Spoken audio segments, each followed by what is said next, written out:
నమస్తే. Welcome to political bridge. మొన్న జడా శ్రవణ్ కుమార్ గారు ప్రెస్ మీట్‌లో మాట్లాడుతూ 2029లో జగన్మోహన్ రెడ్డి గారు అధికారంలోకి వచ్చారా, ఇక చంద్రబాబు గారు గాని, లోకేష్ గారు గాని, పవన్ కళ్యాణ్ గారు గాని వీళ్ళందరూ ఇక హెలికాప్టర్‌లు కొనుక్కొని రెడీగా ఉండండి. మీరంతా అస్సామే పారిపోవాలి, దేశం విడిచి పారిపోవాలి అన్నట్లు బెదిరిస్తూ మాట్లాడుతున్నారు. మీకు మిగిలినవన్నీ చీకటి రోజులే అన్నట్లు మాట్లాడుతున్నారు కదా! నిజంగా ఈయనకి పార్టీలు అధికారంలోకి వచ్చిన తర్వాత రాజ్యాంగబద్ధం ప్రకారమే నడుచుకుంటాయి. అధికార దుర్వినియోగానికి పాల్పడితే కోర్టులు గాని ప్రజలు కానీ వీళ్ళందరూ చూస్తూ ఊరుకోరు అనే చిన్న సెన్స్ లేకుండా ఎలా మాట్లాడుతున్నారు? నిజంగా అధికార దుర్వినియోగానికి పాల్పడుతుంటే కూటమి ప్రభుత్వం మిమ్మల్ని అస్సాం పంపించాలి గదా!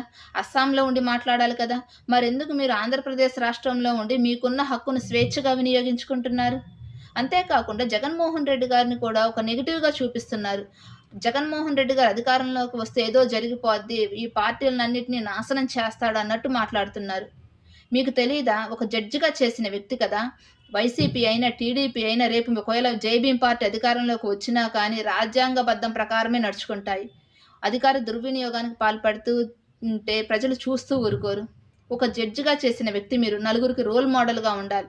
ఇలా రెచ్చగొట్టే వ్యాఖ్యలు చేయడం వల్ల యువత చెడిపోయే ప్రమాదం ఉంది. మీరేమంటారు? జడా శ్రవణ్ కుమార్ గారు చేసిన వ్యాఖ్యల్ని సమర్థిస్తారా? కామెంట్ చేయండి. వీడియో నచ్చితే లైక్ చేయండి, షేర్ చేయండి, సబ్స్క్రైబ్ చేయండి.